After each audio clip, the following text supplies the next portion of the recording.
Hey, deep divers, welcome back to Feel Good. Yeah, It's Jock and Jenny here, as always. bringing you knowledge and good vibes. That's right. And today we are going back in time. Oh, time travel. Back to the Zuma years Buckle up. in South Africa. It's going to be a wild ride.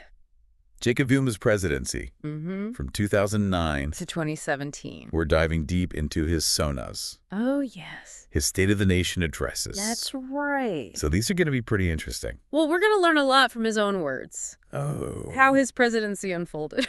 Using his own words. Yeah. These SONAs delivered every year. Ooh, sneaky. Offer a glimpse into his vision. Oh. His priorities. Uh-oh. And Oh. dare I say, Yeah. his unique way with words. Oh, yeah. His folksy sayings. Yes. Oh, man. And those dramatic moments. Yeah. Remember, fees must fall? Oh, yeah. The The protest? Zuma must fall campaign Huge. will be connecting the dots Ooh, a conspiracy? between these events and what Zuma was saying in his speeches, Ooh, spicy. all while keeping an eye on the media, Yeah. shaping the narrative. The media always up to something. They like to play a role. So let's rewind Rewind. back to 2009. Okay. Zuma's freshly elected. Freshly elected. Full of promises. So much hope. Trying to win over the hearts of South Africans. The everyday South Africa. What was the vibe like? Well, there was definitely a sense of optimism, Confident. even though Right. the global financial crisis was looming. Oh. South Africa seemed poised for growth. Okay, so some good, some bad. Yeah. What were Zuma's big ticket items? Well, right from the start, Okay. he emphasized job creation, Okay, infrastructure development, nice. rural development, Yeah. education, It's essential. and fighting crime. Important. Pretty standard stuff. The classics. Yeah. The classics never go out of style. Exactly. The classic political promises. But he also tried to connect with people. Uh-huh. On a personal level. I like that. Remember his line in Zulu? Okay, let's hear it. Ons rejuring. Gan vornto kek. Whoa. Niagdratoni. I'm going to need a translation. Okay. It basically means relax. our government will look forward, Mhm. not backward. Ooh, I like that. A bold statement. Bold. Wouldn't you say? I like it. Like he was saying. What's he saying? I'm not your typical politician. Ooh, I'm all about progress nice. and a brighter future. I like the sound of that. And to his credit, Yeah. he did acknowledge the importance of social grants, Okay, good. saying, To hear it. social grants remain the most effective form of poverty alleviation at this time. Mm. Over 13 million South Africans All right. were receiving social grants. Okay, so a lot of people Yeah. relying on those. That's right. So he's tackling poverty, Yes. promising jobs, looking to the future. Looking ahead. Sounds like a recipe for success. We'll see. He also emphasized What? the upcoming 2010 FIFA World Cup, Oh, yeah. highlighting its potential Okay. to leave a lasting legacy. A legacy. For World Africa. The World Cup, that's a Sure. massive undertaking for any country, It is. let alone one still grappling with the legacies of apartheid. Yeah. And it led to huge investments in... Infrastructure, Oh, yeah. Stadiums, transportation upgrades. the works. Oh. So speaking of infrastructure, Zuma seemed pretty obsessed with it. Right? He did seem to like it. He talked about it in almost every SONA. I think that's right. Yeah. In his 2012 SONA, Oh, okay. he unveiled a massive infrastructure plan, Ooh. pumping billions With a B. billions with a B Wow. into upgrading roads, Okay. railways, ports, and energy infrastructure. The whole shebang. Yes, he even singled out specific projects like Yeah. the Durban Free State Gauteng corridor. The Durban Free State Gauteng. What? Corridor? Okay, you got to break that one down for us. Okay, so, What was this corridor all about? well, it was all about connecting Okay, major economic hubs right. to make it easier to transport goods and services. Across the country. Yes. Okay, Yeah. so like a superhighway. superhighway for economic growth. Exactly. Okay, I see. Yeah. So did this superhighway ever get built? That's a question Oh. we will explore. Ooh, I like a little mystery. As we move through the SONAs, I love it. another project Yeah. he championed was the expansion of the iron ore rail line between Sishen and Saldanha Bay. Okay. He boasted about increasing its transport capacity See, to a so- whopping 100 million tons per year. 100 million tons. 100 million tons. That's a mountain of iron ore. It's a lot of iron ore. That's a lot. It was all part of his vision Okay. to boost exports and create jobs. Good goals. So we've got Zuma painting this grand vision Yes. of a modern, prosperous South Africa. It sounds nice. Yeah. But was it all sunshine and roses?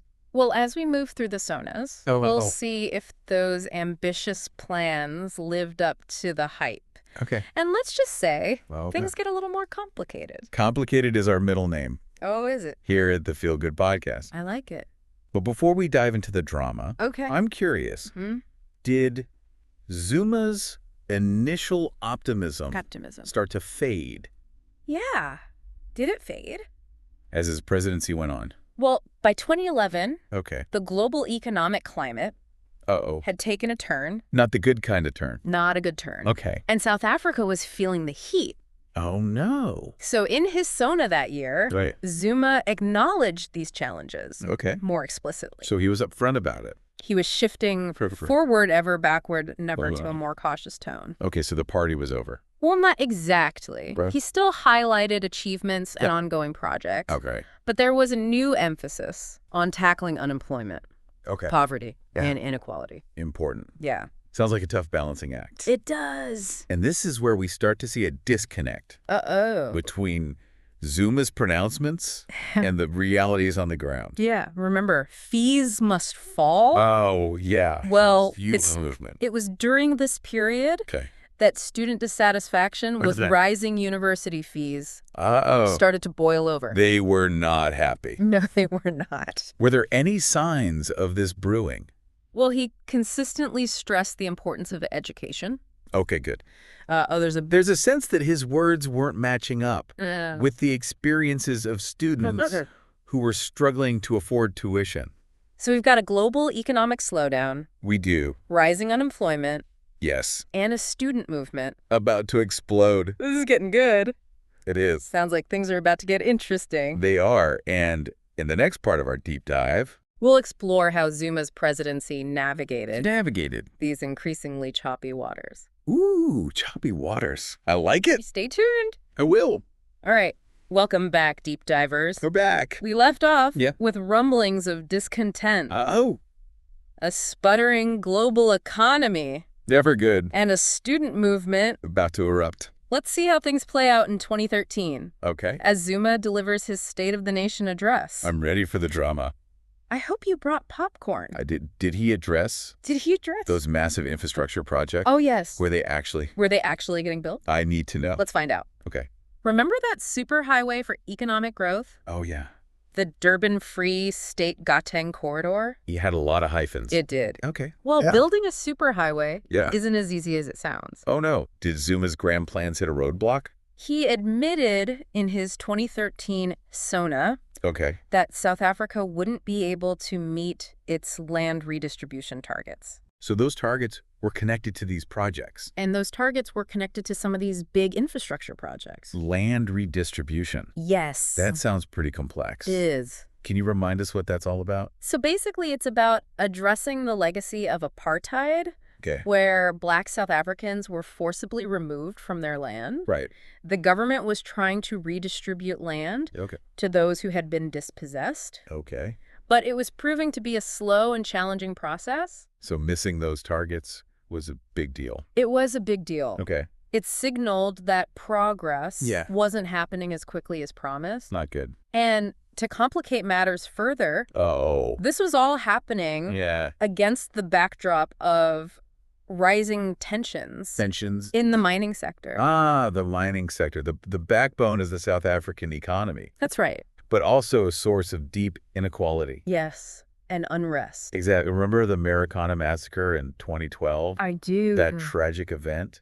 Yes. Very tragic. Because police opened fire on striking miners. It was a dark day. It casts a long shadow over Zuma's presidency. A very long shadow. It was a stark reminder of the challenges that South Africa was facing. Yeah. So how did Zuma address this in his SONA? He acknowledged marikana Okay. directly, Wow. emphasizing the need for peace and stability in the labor sector. Okay. He called for dialogue and cooperation Very between worker unions and mining companies. So he was trying to, play peacemaker? He was walking a tightrope, Yeah. trying to address the grievances of the miners Okay. while also reassuring investors Okay. and maintaining economic stability. A very difficult balancing act. It was, and it only got trickier. Uh-oh, as the pressure mounted. That's right. Okay, so let's fast forward a couple of years So let's forward. to 2015. What's the state of the nation then? Well, the economy was still struggling. Uh-oh. Unemployment remained high. And the fees must fall movement was in full swing. Fees must fall. It felt like the whole country was talking about it. It was huge. How did Zuma respond? To this growing student movement? Yeah. Well, his 2015 SONA was all about Year of the Freedom Charter and unity in action to advance economic freedom. That's a mouthful. It is. Right. Yeah. He was still pushing that idea of progress and transformation, Okay. but there was a new sense of urgency. Urgency in his tone. Yeah. But this is also when those state capture allegations Yes. started swirling around him, right? You're starting to swirl. The Gupta family's influence Yes. was becoming increasingly apparent. It was. And there were growing concerns about corruption. Within the government. Yeah, the Guptas talk about a scandal. It was a big one. Did Zuma address these allegations in his SONA? He did not. Really? At least not directly. Right. He focused on highlighting achievements Yeah. in areas like infrastructure, Right. job creation, and social programs. So it was like he was trying to change the subject. It's possible. Okay. He was trying to shift the focus away from the growing controversy. Right, because remember, he always maintained his innocence. Yes, and denied any wrongdoing. Okay, fair enough. Let's keep moving. What happens in 2016? By then, Yeah. South Africa was facing some serious headwinds. Uh-oh. The rand was weakening. Okay. Credit rating agencies were downgrading the country's debt. Not good. And there was a real sense of uncertainty in the air. So the good vibes were wearing thin. You could say that. Huh? In his 2016 SONA, Zuma acknowledged the need for an effective turnaround plan Okay. and stressed the importance of unity and collaboration. Okay. Did he offer any specific solutions? He did talk about the need to restore investor confidence Okay. and attract foreign investment. Important. But he also lashed out at those he called negative and despondent voices, Ooh. suggesting they were undermining South Africa's progress. So he was feeling the pressure. He was definitely feeling the pressure. Okay, and by 2017, the calls for his resignation were getting louder. Much louder. The Zuma must fall movement was gaining momentum. The big time. What was the atmosphere like during his final SONA? Well, imagine this. Okay, I'm imagining. A president facing mounting pressure from all sides. Okay, let me see. A sluggish economy. Right. Social unrest.